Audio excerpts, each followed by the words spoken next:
Welcome back to Hannity. Former Marine Staff Sergeant Steve Gurn was working as a private security contractor in Iraq, well, at least until a few days ago, when he was forced to flee the country. Now, he posted a video on Facebook talking about President Trump's temporary travel ban. It got more than 44 million views. Watch this.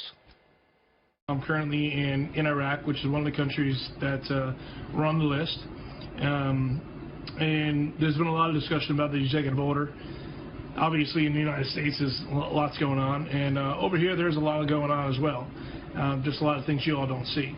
So the other morning, we were having a discussion on the executive order. And a lot of the Iraqis obviously showed their displeasure in this executive order. And why they feel like they've been betrayed by the United States and so on. I listened to what they had to say, and after they were done, yelling and screaming about their opinion on things, I asked a simple question, and I got an answer to that simple question. And I got it without hesitation. My simple question was, as an American, if I went out in town right now, would I be welcome? And they instantly said, absolutely not, you would not be welcome. And I said, okay, so what would happen if I went out in town? And they said, the locals would snatch me up and kill me within an hour. I'd be tortured first, and after they were done torturing me, I'd probably be beheaded. It would, go on video for everybody to see as, an example. The point I'm trying to make is, this is the local populace that would do this. This isn't ISIS. This isn't Al-Qaeda. This isn't the PMU. This isn't a militia from the Iranians or anything like that. This is the local populace that would do this. So my question to them was pretty simple then after that. If you would do this to me in your country, why would I let you in my country? Because all this means to me is that if you have the opportunity to take the life of an American, you would do it. So maybe there's something you all need to think about back there. If this is the way some of these cultures feel, this is the way that these countries feel about Americans, why would you be so naive to believe that if they came to the United States, they would do anything any different than what they would do right here in their own country? And joining us now to share his story is Steve Gurn. Steve, good to see you. Thanks for being here. Thank you, sir. Thanks for having me. I know you say these are simple questions that you're asking, but they're really profound questions that clearly hit a nerve. Were you surprised by the 44 million views? Absolutely, I was. I posted that at 11 o'clock at night, and I went to bed.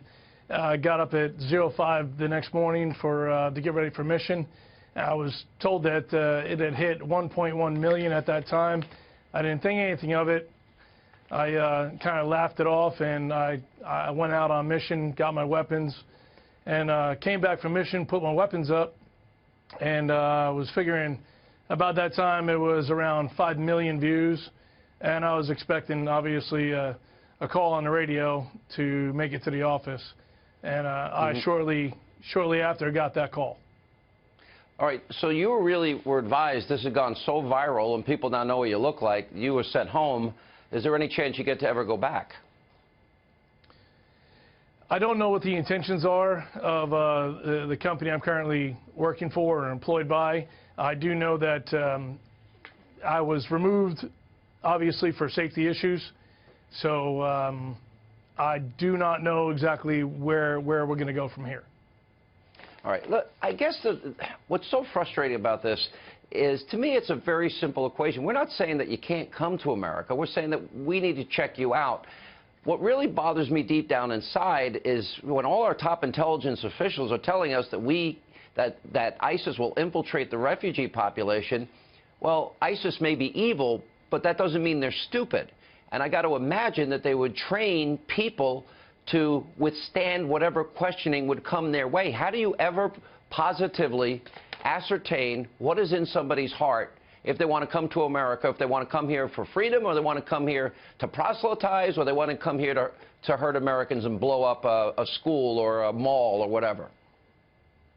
You're really not going to be able to. And what I have learned over the years of working, in Iraq and Afghanistan is they're very good at manipulation. They can manipulate just about anyone, and they're really good at it. So they can tell you what they want you to hear, and they can keep that up for many, many years. And then eventually, when it's time, they'll do what they believe is right. And if that is to hurt an American or hurt many of us at one time, they're going to do it. I think your admonition, I know you said these are simple questions, but they're very deep, very profound, and very timely and relevant to the debate that's going on in the country. Sir, glad you got home safe. Thank you for being with us. Congratulations on the 44 million hits. And when we come back, a new report